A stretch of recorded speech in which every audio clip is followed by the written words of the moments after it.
Salut à toi, ici Chris du blog Ninja Imo Business. Bienvenue à toi sur cette chaîne axée sur deux piliers d'enrichissement principaux, à savoir l'investissement immobilier rentable et le business. Donc n'hésite pas à t'abonner à cette chaîne et activer la cloche de notification qui se trouve en bas afin d'être informé des prochaines vidéos qui vont sortir comme celle-ci. Alors aujourd'hui, je ne suis pas dans mon décor habituel, donc je suis en plein déménagement. Et voilà, j'ai profité d'un petit coin pour pouvoir tourner la vidéo de la semaine. Donc là, je vais pouvoir te donner les chiffres de l'investissement que j'ai fait, enfin un des investissements que j'ai en Île-de-France, un petit investissement et qui pourtant rapporte des cash flows. C'est un investissement qui est une machine à cash. Donc je te donne les chiffres tout à l'heure après la visite que tu vas voir tout de suite. Voilà, donc un studio de 21 mètres carrés, situé dans un endroit en Île-de-France. Voilà, donc ici, vous voyez, on a une chambre, donc un lit 140 x 190, avec un super matelas d'une épaisseur de presque 22 cm. Donc là, on a une table de chevet, un peu design, donc un tableau en haut, miroir de l'autre côté. Et je vais partir par ici. Donc là, en fait, je vous montre. Là, c'est un tableau, les règles de la famille. La porte d'entrée, elle est là. Un radiateur, un petit pouf. Ici, c'est... On a un rangement. Donc là, on a les fers à repasser. On a les rangements, en fait, au-dessus. Là, on a tout ce qui est aspirateur, planche à repasser, extincteur. Voilà.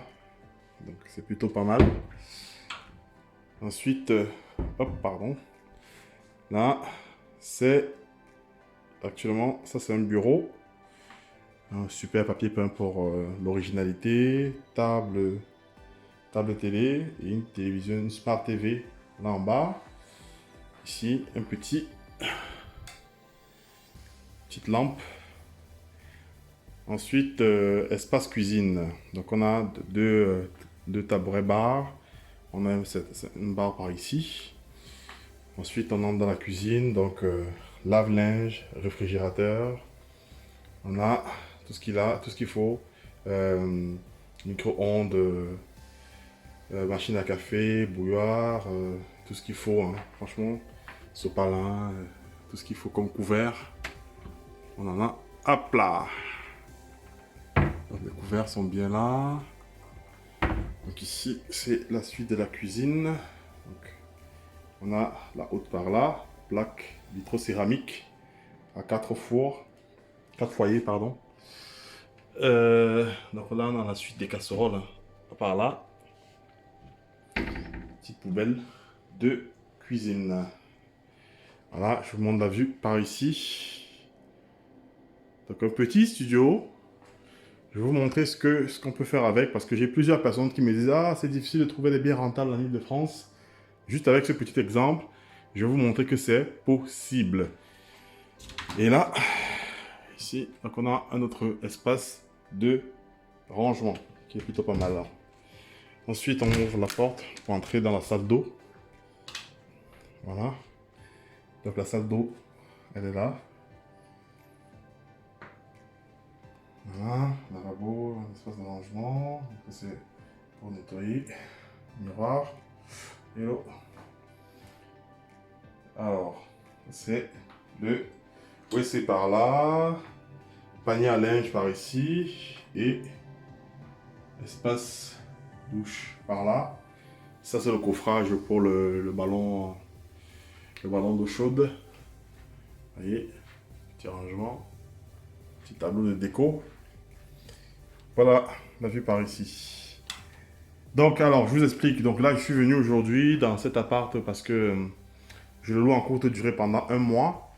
Et j'ai mis l'annonce en courte durée parce que j'ai un locataire. Donc, en fait, normalement, il est loué en moyenne durée. Donc, ce sont des bouts de 9 mois. Donc, c'est des personnes, ce sont généralement des enseignants. Ici, c'est loué à des enseignants. parce qu'il y a des écoles pas mal ici à côté.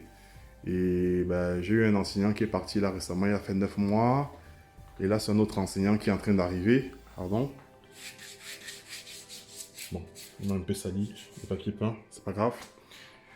Donc, voilà. Alors, je vais retourner. J'étais en train de dire que, en fait, là, c'est loué actuellement à. Ce sera un enseignant qui va arriver ici pour 9 mois. Avant, c'était loué aussi à un enseignant qui a fait 9 mois. Donc, et entre-temps, pendant qu'ils partent, généralement, ils partent en mi-juillet. Et donc, mi-juillet, parfois c'est fin juillet. Donc, j'ai tout le mois d'août, en fait, pour libre, l'appartement est libre, parce qu'il est reloué après en septembre. Donc, pendant le mois d'août, je fais de la location courte durée. Donc là, j'ai lancé la location courte durée. Là, et puis ça fait un carton, en fait, hein. Je suis même dépassé parce que il est loué. Et là, actuellement, je suis venu refaire un petit check-up là, rapidement. Parce que là, j'ai un... j'ai un entrepreneur qui vient là, qui était là la semaine dernière, qui est parti et qui là, il a réservé encore pour cette semaine. Il revient pour une affaire. Donc apparemment, il n'est pas loin dans le secteur. Donc finalement, bon, voilà, il revient louer. Et après lui, j'ai un couple qui a loué pour 12 nuits. Donc voilà, un petit investissement qui rapporte, qui génère, qui est une vraie machine à cash. Et tout à l'heure, je vous parlerai des chiffres lorsque je serai dans la voiture. Là, il faut que je finisse de faire le petit nettoyage, là, et je parte.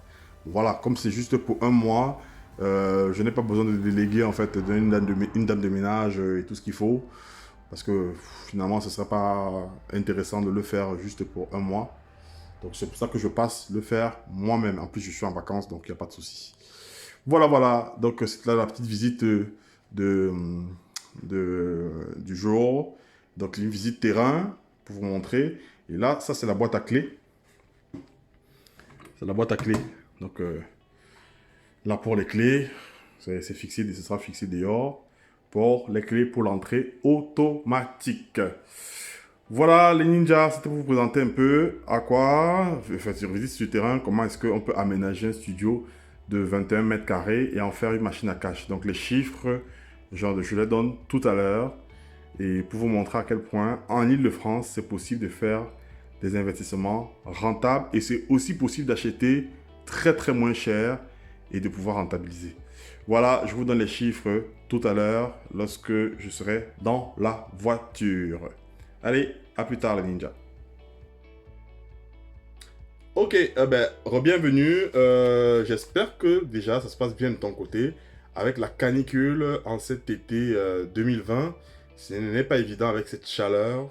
Donc tout à l'heure, comme je disais, je voulais vous donner les chiffres dans la voiture, mais c'était impossible. Trop de chaleur et du coup, j'ai préféré rentrer avant de vous donner les différents chiffres. Donc voilà, je vous donne les chiffres de cet investissement pour vous montrer que c'est possible d'investir en Île-de-France et d'avoir de la rentabilité. Parce que j'ai beaucoup de personnes qui me posent cette question. Et beaucoup de personnes qui me disent, mais non, je n'arrive pas à trouver des biens rentables en Île-de-France. C'est pas possible, c'est mieux que j'aille en province et tout. C'est vrai que c'est pas courant. En fait, c'est vrai que c'est pas, vous n'allez pas l'avoir en claquant des doigts. Mais c'est vraiment possible de faire, d'avoir des biens assez rentables en Île-de-France. Alors, je vous donne les chiffres. Donc, c'est un appartement que j'ai acheté. Ça fait 1 an et demi déjà que je l'ai. Donc le temps passe très vite. Je vous donne les chiffres. Donc le prêt total, j'ai emprunté 69 994,90 €. Alors ça se décompose comment? Donc le prix d'achat, cet appartement de 21 mètres carrés, je l'ai acheté à 55 000 €. En fait, le prix d'achat avec le vendeur, c'était 55 000 €. Donc il était affiché à un prix de presque 70 000 €. J'ai négocié, j'ai pu l'acheter à 55 000 €. Voilà, ensuite les frais de notaire, il y a eu 8 000 € de frais de notaire, donc ça faisait au total 63 000 €. Et j'ai fait un acte à main sur cet investissement, donc au final, c'était 63 000 € pardon, de l'investissement, au total 63 000 €. Plus, il y a 8 000 € des frais de... 8 000 € des frais de crédit logement, enfin 800 € pardon, autant pour moi, 800 €, pas 8 000 €, 800 € de frais de crédit logement. Donc on se retrouve avec 63 800 euros de prix du bien avec tout ce qui est frais de notaire et frais de crédit logement. Donc j'ai noté tout ça sur un papier pour ne pas oublier. Donc c'est pour ça que de temps en temps, je vais jeter un coup d'œil sur mes notes. Voilà, ensuite, on en a pour les travaux. J'en ai eu pour 4000 euros de travaux. J'avais pas, enfin j'ai refait quoi? Refait la salle de bain, enfin la salle d'eau, parce que c'est pas une salle de bain. Donc j'ai refait les salles d'eau, dans tout le carrelage des murs, carrelage sol, changé la douche, la colonne de douche là, a été changé, changé de WC. Qu'est-ce qui a été fait encore là? Je pense que c'est tout. Le reste, on a remis le meuble qui était là, on a remis le lavabo qui était là. Donc voilà ce qui a été fait dans la salle de bain. Ensuite, à la cuisine, refait le carrelage de la cuisine, refait la cuisine totalement. Évier, plaque, cuisson. C'était une kitchenette à l'époque. Donc je l'ai changé totalement pour moderniser. Donc tout le carrelage que vous avez vu en carreau de ciment et tout ça, ça a été refait. Ça a été refait les meubles, ça a été refait la haute. Voilà. Ensuite, j'ai pas refait le sol de l'appartement parce que le carrelage qui était là était propre déjà. J'ai pas trouvé l'intérêt de devoir le refaire. Donc il n'a pas été refait. Ensuite, donc le sol n'a pas été refait. Qu'est-ce qui a été fait? Peinture. La peinture a été refaite dans l'appartement. Ensuite, je crois que normalement c'est tout. Oui, c'est tout. Le reste, maintenant, c'était l'achat des meubles et décoration. Donc, il y a eu l'achat des meubles et la décoration. Donc, pour les travaux, j'en ai pour 4000 euros. Et pour tout ce qui est mobilier, décoration, j'en ai pour 2994,90 euros. Donc, soit un total de 70 794,9 euros, le coût global du projet. Mais le prêt que j'ai pris à la banque, vu que j'ai juste mis 800 euros d'apport, le prêt global c'était 69 994,90 euros. Donc moins de 70 000 euros en fait. Et pour une mensualité de 349,24 euros par mois. Voilà, c'est sur 20 ans. Et alors, en termes de loyer, c'est surtout dans une zone où il y a beaucoup d'écoles. Et du coup, il y a les enseignants, ça correspond au profil plus des enseignants dans le secteur et aussi des hommes d'affaires parce qu'il y a pas mal d'entreprises dans le secteur et pour lesquelles il y a des entrepreneurs qui viennent pour des affaires et tout. Donc, c'était ça ma cible de départ. Donc, là, il est loué, généralement, moi je fais la location moyenne durée. C'est-à-dire, je loue 9 mois, généralement des enseignants, ils font 9 mois et après, ils partent généralement en fin juillet, mi-juillet, fin juillet. Et j'ai le mois d'août pour faire de la location courte durée. Et après, le mois d'août, je fais, il est reloué en septembre en fait, pour 9 mois encore. Donc voilà comment ça se passe en fait, la location de cet appartement. Donc je le loue à 700 euros. 700 euros.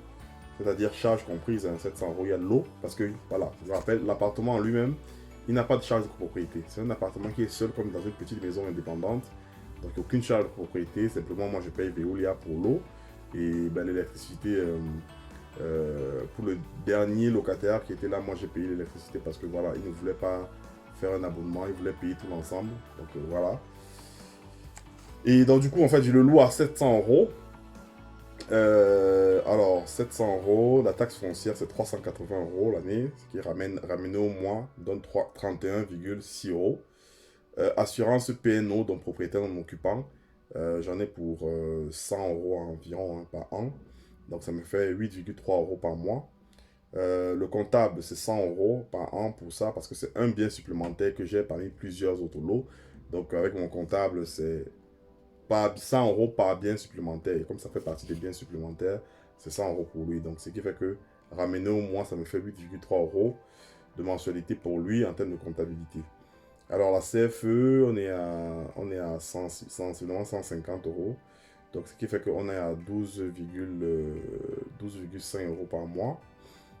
Veolia, pour l'eau, je paye environ 20 euros par mois parce que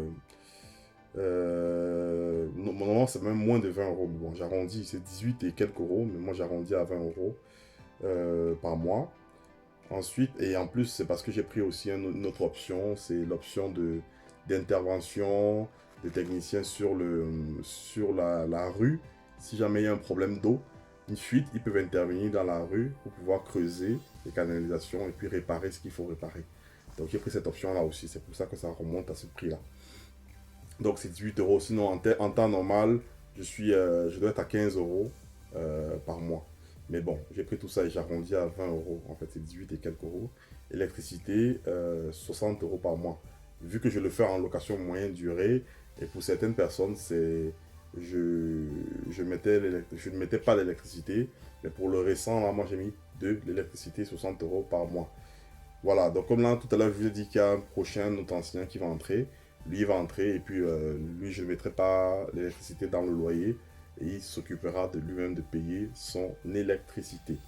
Donc, sinon, je vous donne les chiffres avec le locataire qui est parti précédemment, qui a fait 9 mois.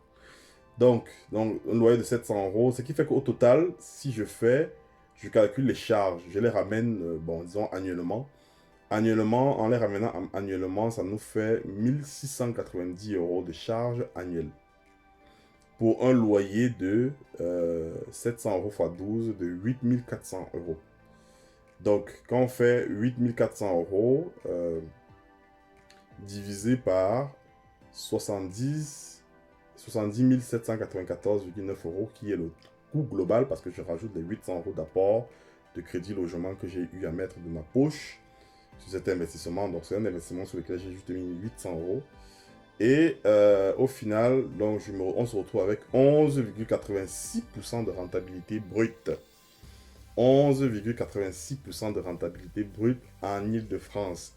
C'est impressionnant et voilà, je signe tout de suite, impressionnant. Voilà, ensuite, là, on va enlever toutes les charges dont je vous ai parlé. Donc, dans les 8400 euros, on enlève 1690 euros. Et au final, on se retrouve donc en calculant tout ça, en faisant cette soustraction divisée par les 70 794,9 euros. On se retrouve donc avec une rentabilité nette de 9,47% en Île-de-France. 9,47% en Île-de-France de rentabilité. Ce qui est juste énorme. Et ça, c'est la rentabilité nette. Et vu que je ne paye pas d'impôt sur les revenus locatifs de cet appartement, donc finalement, cette rentabilité nette égale à la rentabilité nette. Donc, en rentabilité nette, je suis à 9,47%. Quel est l'investissement que vous avez aujourd'hui qui vous ramène 9%, 10% de rentabilité nette? Il y en a très peu, très peu, il n'y en a pas. Donc moi je signe directement. Et ce qui fait que en termes de cash flow aujourd'hui, parce que je sais que c'est ce qui intéresse pas mal de personnes, pour un investissement, on va dire, de 70 000 euros, je suis à un cash flow de 218,36 euros. 218,36 euros. Ça, c'est quand je fais la location moyenne durée classique. Je ne compte pas la location courte durée, les 1 mois de location courte durée que je fais, qui me rapporte généralement en location courte durée. Pendant 1 mois, je suis généralement autour de 1200 euros par mois pour cet investissement. Donc voilà, je ne compte pas ça. Donc ce qui fait que je suis à 218,36 euros de cash flow par mois. Donc voilà un petit investissement qui voilà, est moins de 80 000 euros, donc un investissement de 70 794 euros, disons 70 000 euros, voilà, qui aujourd'hui me génère 218 euros et qui travaille seul dans son coin. Et voilà, une petite machine à cash et en location courte durée, ça génère beaucoup plus que ça. On se retrouve avec un loyer de 1300 euros. Et généralement, en location courte durée, moi je loue au moins 2 nuits. Donc je ne loue pas la nuitée simplement, je loue au moins 2 nuits. Et j'ai généralement des gens qui louent. J'ai un homme d'affaires, par exemple, tout à l'heure, comme je vous l'ai dit dans la vidéo, j'ai un homme d'affaires qui a loué la semaine dernière, qui loue cette semaine aussi. Et j'ai un autre couple qui va louer 12 nuits. Donc ce qui fait qu'en termes de frais de ménage, j'en ai pas tellement. Voilà, je n'ai pas tellement de charges sur cet appartement et pourtant j'ai du cash qui rentre. Donc sur cet appartement aussi j'ai eu un différé. J'ai eu un différé de 9 mois au total. Parce que j'ai eu un différé de 6 mois au début pour les travaux. Pourtant les travaux ils ont duré, pour ce qu'il y avait à faire c'était pas énorme. Hein, les travaux ont duré 3 semaines, 1 mois, à tout casser. parce qu'il y avait le temps de décorer, d'aménager, de monter les meubles. Donc 3 semaines, 1 mois. Et ensuite, voilà, j'ai pu engranger le cash flow énorme pendant cette période de différé. Et après, pendant le Covid, donc j'ai eu un différé aussi encore de 3 mois pendant le Covid, et un différé, cette fois-ci un différé total de 3 mois. Donc je payais juste l'assurance, donc 3 euros. Je payais 3 euros par mois pour un loyer de 700 euros.